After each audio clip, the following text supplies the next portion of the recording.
عرض کیا گیا یا رسول اللہ فل ابلو، تو اونٹ، یعنی اونٹ کا کیا حکم ہے، اونٹوں کا؟ یہ سونا چاندی کے بارے میں تو آپ نے بتا دیا.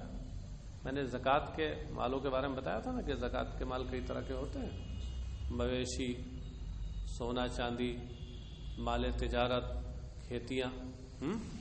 فل ابلو، تو اونٹوں کا معاملہ کیا ہے، ان کا حکم کیا ہے؟ قالا، فرمایا ولا صاحب ابل، یہاں بھی اللہ وہی نافیہ ہے اور بعد میں اللہ آ رہا ہے، اس لیے ہم ترجمہ وہی مثبت والا کر رہے ہیں.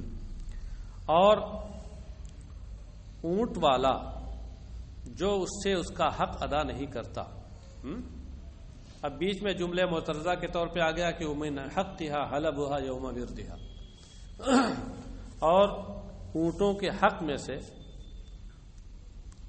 اس کے پانی پر لے جانے کے دن اس کو دہنا بھی ہے. یعنی جب پانی پلانے کے لیے اونٹوں کو گھاٹوں پہ لے جایا جائے تو وہاں لوگ چونکہ اکٹھا ہوتے ہیں تو ایسی صورت میں اونٹنیوں کو دہ کر کے ان کا دودھ بھی ان کو پیش کر دیا جائے، فقراء اور مساکین کو. ہاں، یہ بھی ایک حق ہے.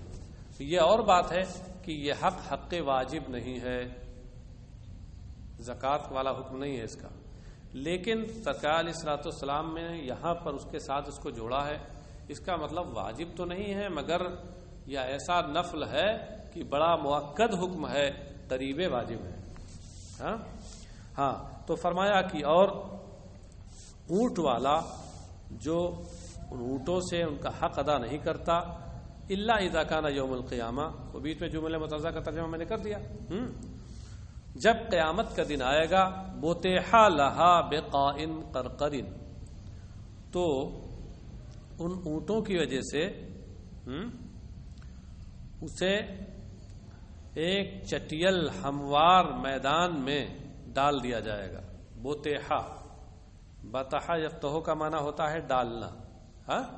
بوتیحا اے القیا وطرحا، اسے ایک چٹیل میدان میں ڈال دیا جائے گا. قاع کا معنی کیا ہوتا ہے؟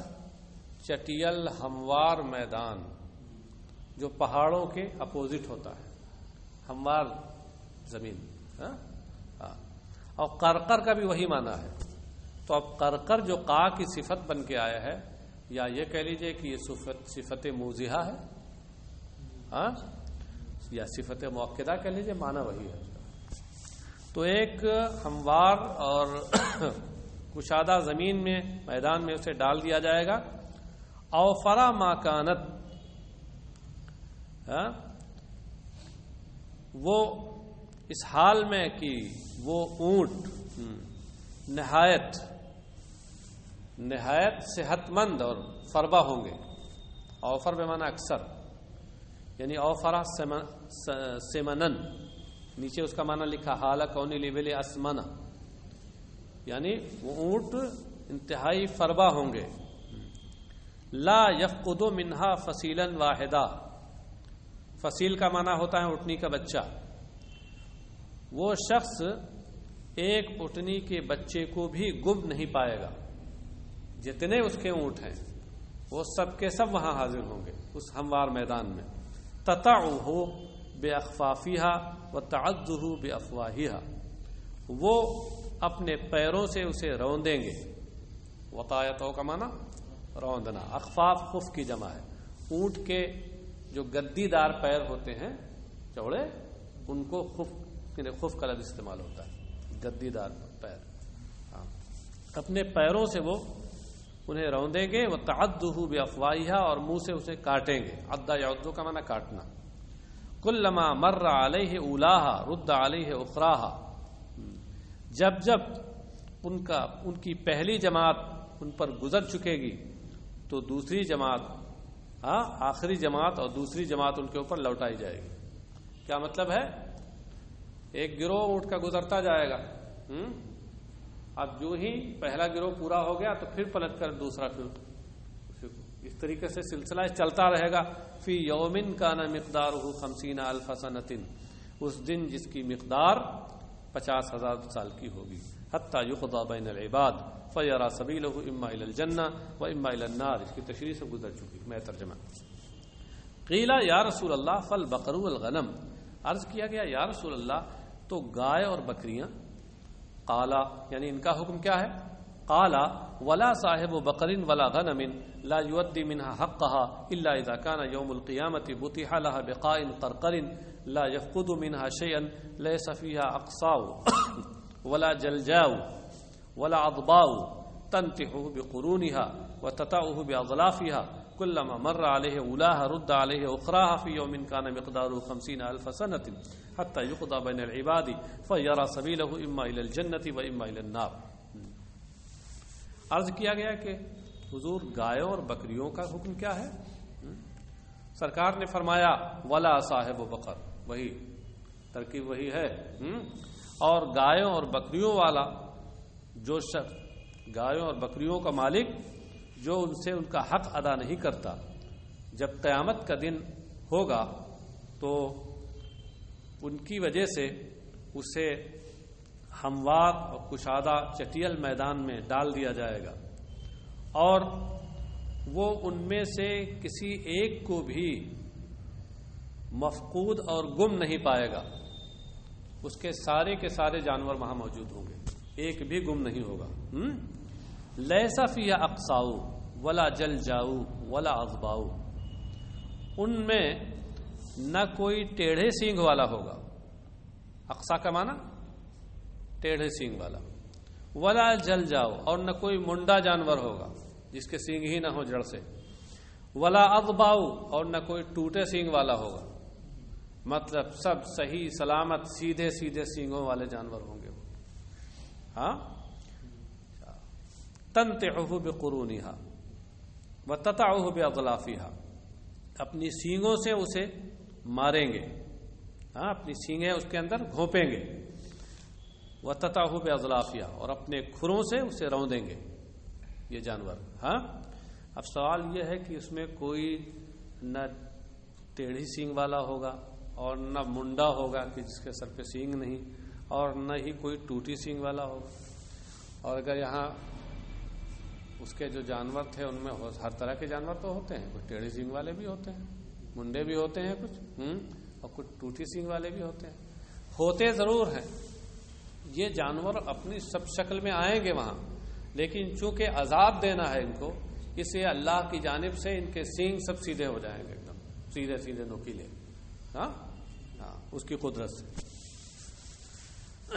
تو یہاں یہ 3 لفظ ہیں، ان کو یاد رکھیے گا، اقصا ٹیڑھے سینگ والا، جلجا منڈا جس کے سر بغیر سینگ والا، عضبا ٹوٹے ہوئے سینگ والا۔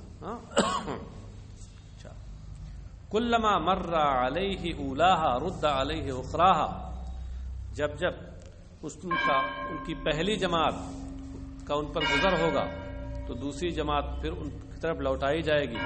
فی یومن کان مقدارہ 50,000 سنہ، اس دن جس کی مقدار 50,000 سال کی ہوگی، جہاں تک کہ بندوں کے درمیان فیصلہ کر دیا جائے گا تو اپنی راہ دیکھے گا یا تو جنت کی یا دوزخ کی۔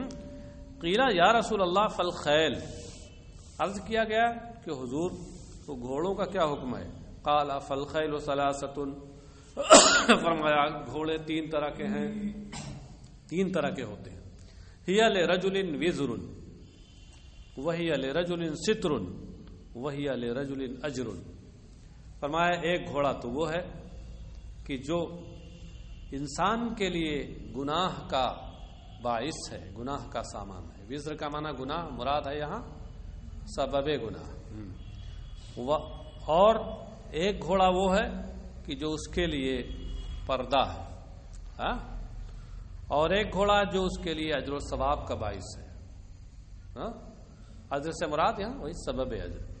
اب اس کے بعد اس اجمال کی تفصیل کرتے ہوئے فرماتے ہیں فَأَمَّا الَّتِي هِيَ لَهُ وِزْرٌ فَرَجُلٌ رَبَطَهَا رِيَاءً وَفَخْرًا وَنِوَاءً عَلَى أَهْلِ الْإِسْلام فَهِيَ لَهُ وِزْرٌ، رہ گیا وہ گھوڑا کہ جو اس کے لیے گناہ کا باعث ہے، تو یہ ایسا شخص ہے جس نے اس گھوڑے کو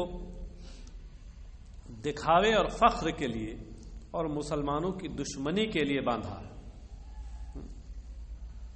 نیوا کا معنی عداوت، دشمنی۔ فہی لہ وزر، تو یہ گھوڑا اس کے لیے وبال جان ہوگا، باعث گناہ ہوگا، گناہ کا سامان ہوگا کہہ لیجیے۔ اما التی ہی لہ ستر فرجل ربطها فی سبیل اللہ ثم لم ینس حق اللہ فی ظہورها ولا رقابها فہی لہ ستر، اور ہے گیا وہ گھوڑا جو اس کے لیے پردہ ہوگا، تو یہ ایسا شخص جس نے اس گھوڑے کو اللہ کی راہ میں باندھا، جہاد کے لیے باندھا، اور پھر ان کی پشتوں اور گردنوں کے تعلق سے جو اللہ کا حق ہے اس کو اس نے فراموش نہیں کیا۔ گھوڑوں کی پشت سے متعلق اللہ کا حق کیا ہے؟ اللہ کا حق یہی ہے کہ گھوڑوں پہ سوار ہو کر کے اور اللہ کی راہ میں جہاد کیا جائے، ان کی گردنوں اسی کی راہ میں موڑی جائیں۔ ہاں، تو مطلب یہ ہوا کہ وہ جو خود مجاہد ہے، فہی لہ ستر، تو یہ اس کے لیے پردے کا پردہ بنے گا، یعنی جہنم کی آگ سے پردہ بنے گا۔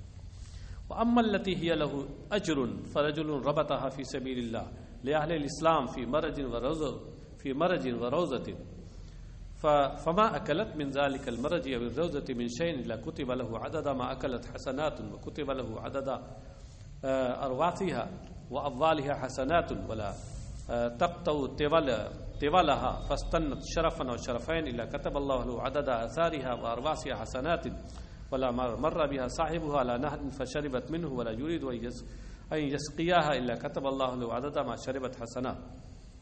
اچھا، تو کہاں رہ گیا وہ کہ جو باعث اجر ہے گھوڑا؟ تو یہ کہ ایک شخص نے اس کو اللہ کی راہ میں باندھا، مسلمانوں کے لیے یعنی مجاہدین کے لیے کو فائدہ پہنچانے کے لیے، فی مرجن اور روزتین، کسی چراگاہ میں یا کسی باغ میں۔ مرج چراگاہ، خاص طور سے دوب والی جو زمین ہوتی ہے اس کو مرج بولتے ہیں، دوب جہاں اگی ہوتی ہے، جس کو آپ فارسی میں مرغزار کہتے ہیں۔ مرغ کا معنی دوب ہوتا ہے، جہاں دوب اگی ہو۔ فما اکلت من ذالک المرج او الروزۃ من شیء الا کتب له، تو وہ گھوڑا اس چراگاہ یا باغ سے جو بھی کھائے گا تو اس شخص کے لیے اتنی نیکیاں، اتنی تعداد میں نیکیاں لکھی جائیں گی جتنا اس نے کھایا، جتنا وہ اس میں سے چرے گا اور کھائے گا، تو جتنی تعداد میں کھائے گا اتنی تعداد میں نیکیاں اس کے نام اعمال میں لکھ دی جائیں گی۔ وہ کتب لہ عدد ارواثها واضوالها حسنات، اور اس کے لید اور پیشاب کے قطروں کی تعداد کے مطابق بھی اس کے لیے نیکیاں لکھی جائیں گی۔ ولا تقطع طولها فاستنت شرفا وشرفین، طول کا معنی رسی، نیچے رسن لکھا نا، رسن رسی، اور یہاں بھی دیکھیں لا تقطع میں لا نافیہ ہے اور الا آگے آ رہا ہے، ترجمہ ہم مثبت کا کریں گے۔ اور وہ اپنی رسی توڑ کر کے جب کسی ایک یا دو ٹیلوں پر جائے گا، شرف شرفین، بلند و بالا زمین، ٹیلا بھی کہہ سکتے ہیں، تو اللہ تبارک تعالی اس کے لیے اس کے نقش قدم کی تعداد میں نیکیاں لکھے گا نا، اس کے نقش قدم، نقوش قدم اور اس کے گوبر اور لید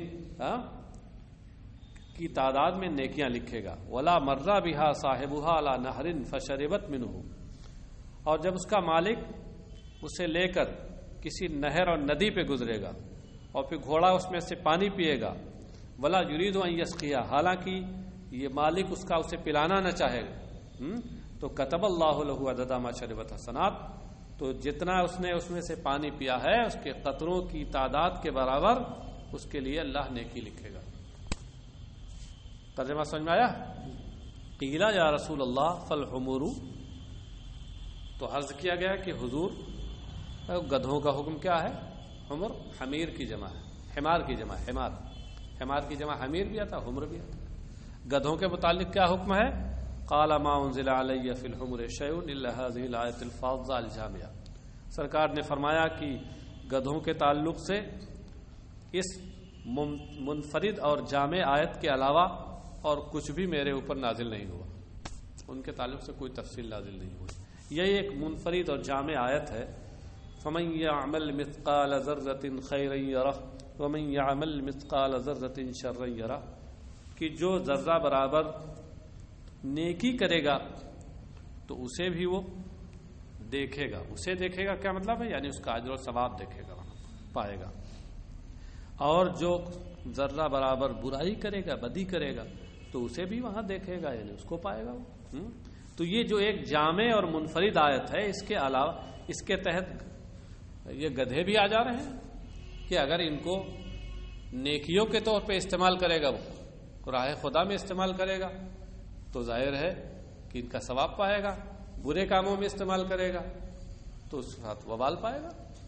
بس اس کے علاوہ الگ سے کوئی ان کا حکم نازل نہیں ہوا میرے اوپر۔ رواہ مسلم، امام مسلم نے اسے روایت کیا۔